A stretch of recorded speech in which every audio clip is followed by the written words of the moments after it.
But what was more interesting for us to understand that the data is a lot more valuable for the manufacturers, because if they understand how their brands are consumed, they can do something about it.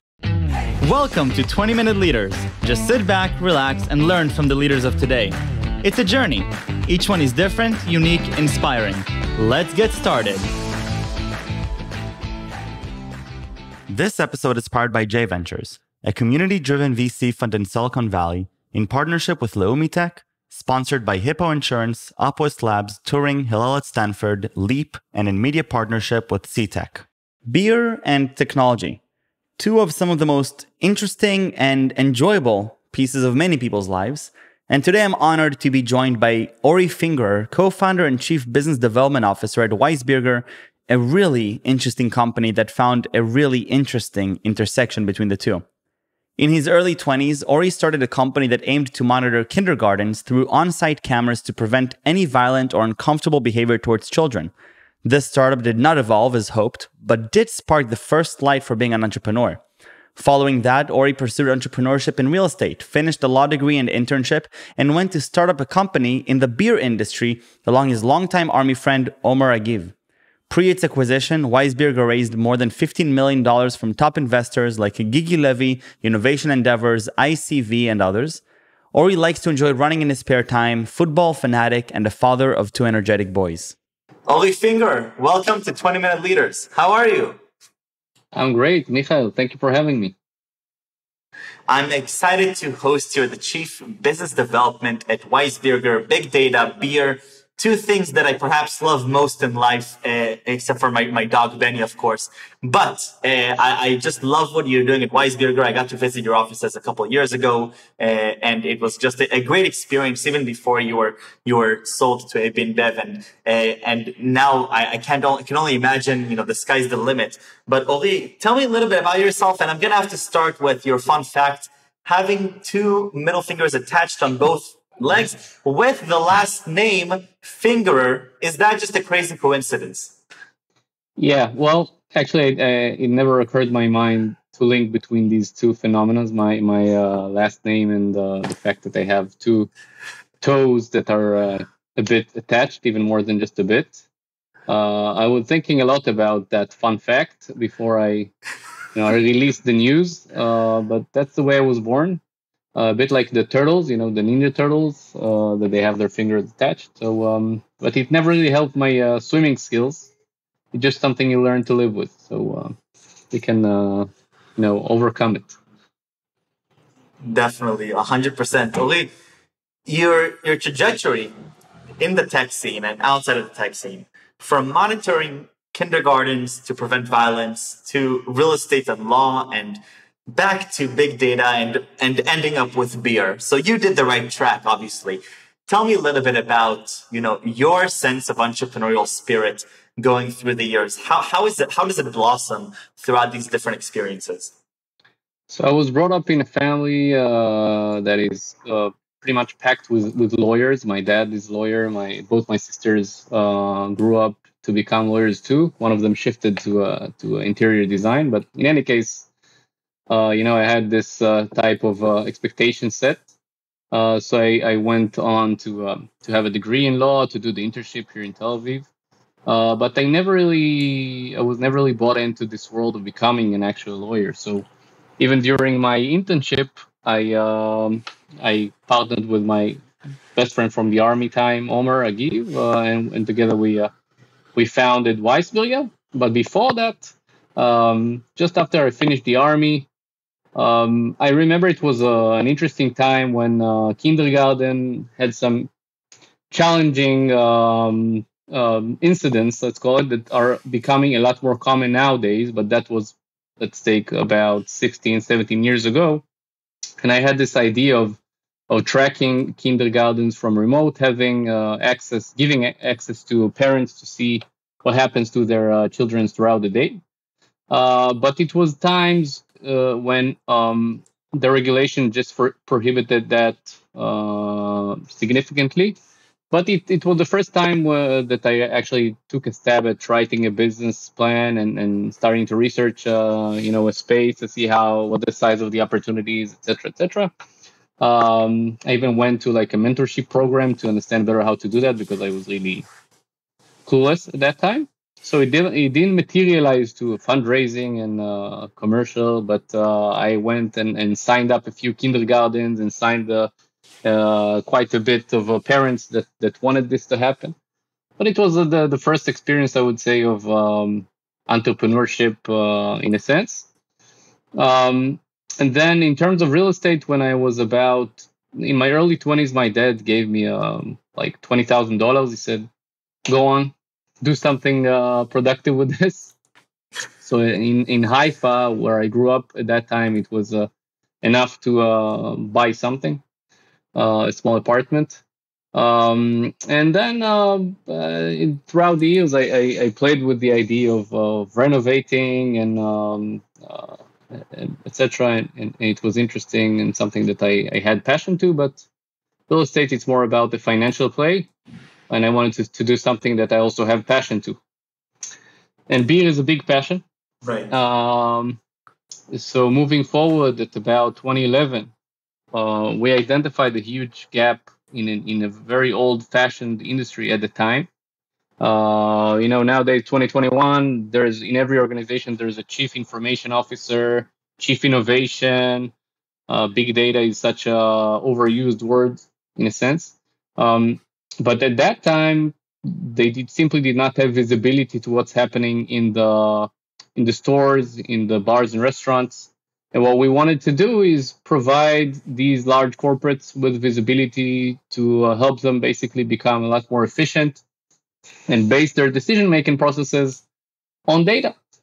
So we started with an IoT company that later on evolved into a much more technology-driven, API-based to pull data from point of sale and help both store and bar owners, and on the other end also the companies. And it was a transformational move in that industry. So take me 30,000 feet in the air. You're looking at the beer industry, and I'm looking at bar owners and restaurant owners, and I get to live here in beautiful Tel Aviv, and I'm watching this massive operation take place. How does data build into this whole, beer management, ecosystem or supply chain, if you will, from the manufacturer from the brewer all the way to the bar? How does that, integrate all of that? So it started a bit differently. When we just set up, we installed beer taps at the actual tables in restaurants. So take for an instance a bar that has 20 tables and then 50 spots on its bar to sit in, and then we enable the diners to actually pour beer as much as they want from that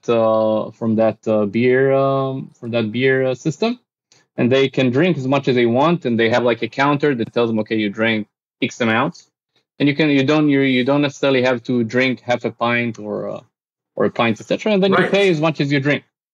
And it turned out that it accelerated or increased the amounts that people drank because they don't need to wait on a waiter or waitress to serve them, right? But what was more interesting for us to understand that the data is a lot more valuable for the manufacturers, because if they understand how their brands are consumed, they can do something about it. And they simply did not have a way to do that.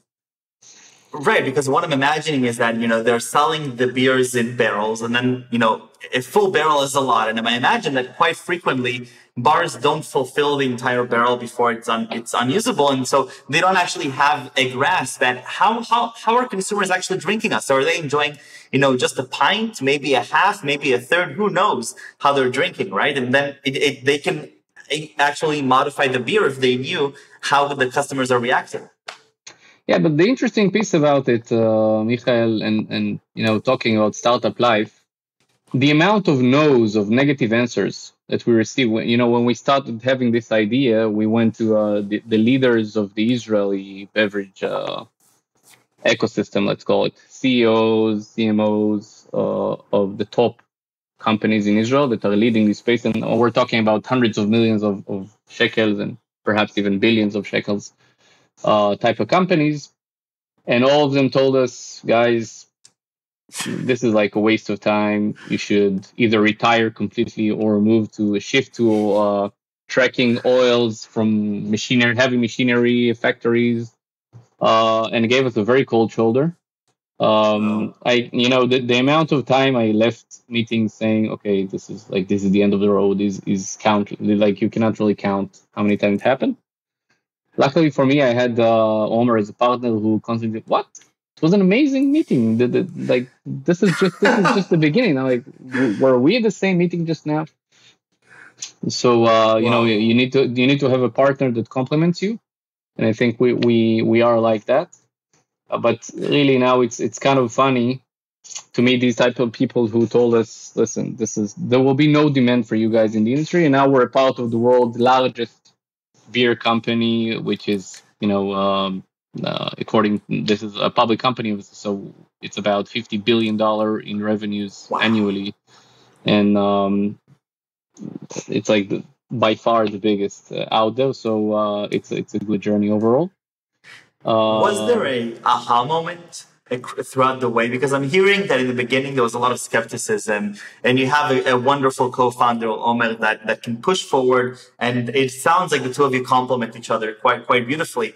Was there an aha moment where you said, you know what, we heard a lot of no's, but this moment proved to us that we actually have something that we can hold on to? Is there, or was it more, just along the way?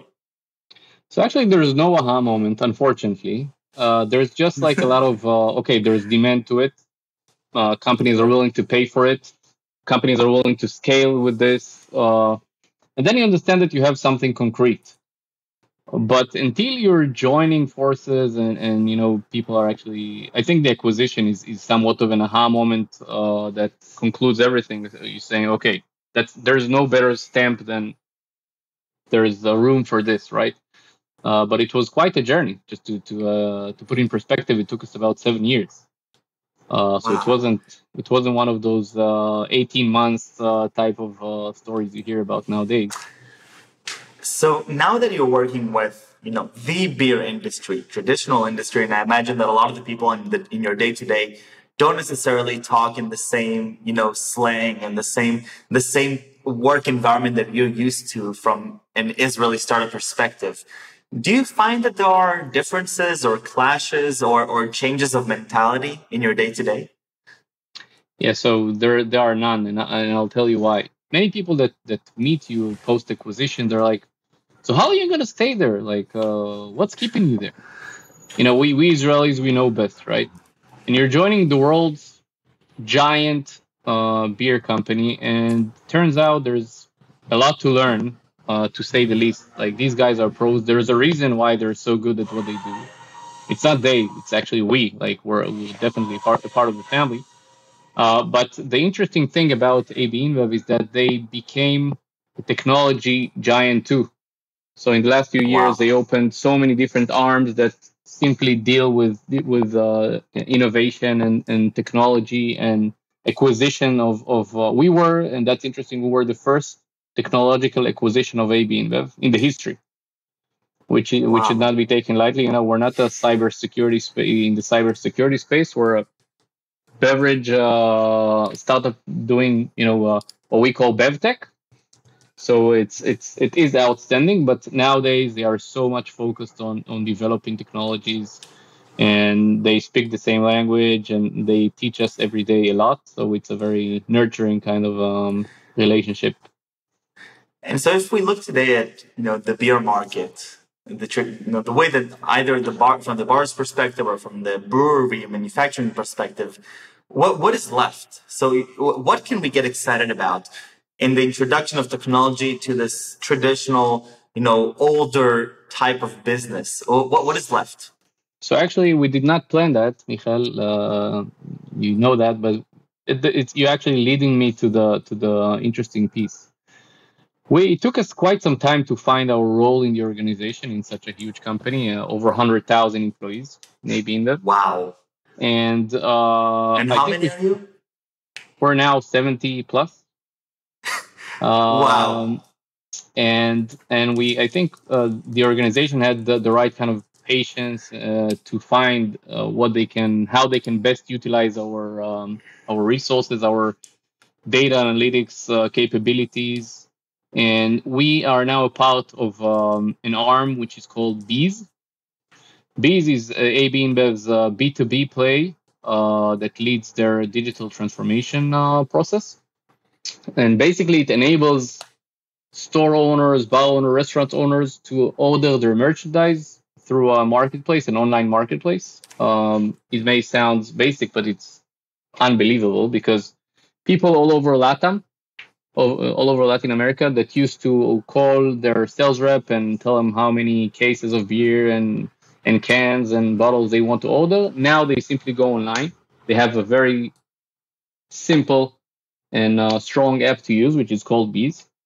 And we received a mandate to lead innovation and the analytics layers Wow. of that app. So we hear the different numbers of B2B plays in Israel, B2B companies, B2B marketplaces.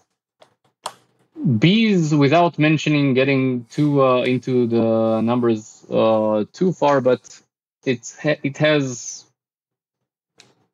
over 1 million users B2B. So we're now a part of a Wow. company that services over 1 million B2B users, which is unbelievable. And it's really one of the top globally. So we're Right. very lucky to do that. There's not a lot of companies in Israel, if at all, that can do just that, right? And just to put in perspective, we hear a lot about acquisitions and mergers and the difficulties with it. And then you're describing on one hand tremendous responsibility, a great pride, obviously, from the Israeli ecosystem to have an Israeli-led group that has such a responsibility. But at the end, you're 0.1% of the organization that you're joining, and yet you're holding so much of the responsibility. And I think that's always an amazing lesson that I learned, that in the biggest organizations, the big things sometimes happen from very small groups of people that are just very innovative. 10 years later, it's been 10 years since 2011.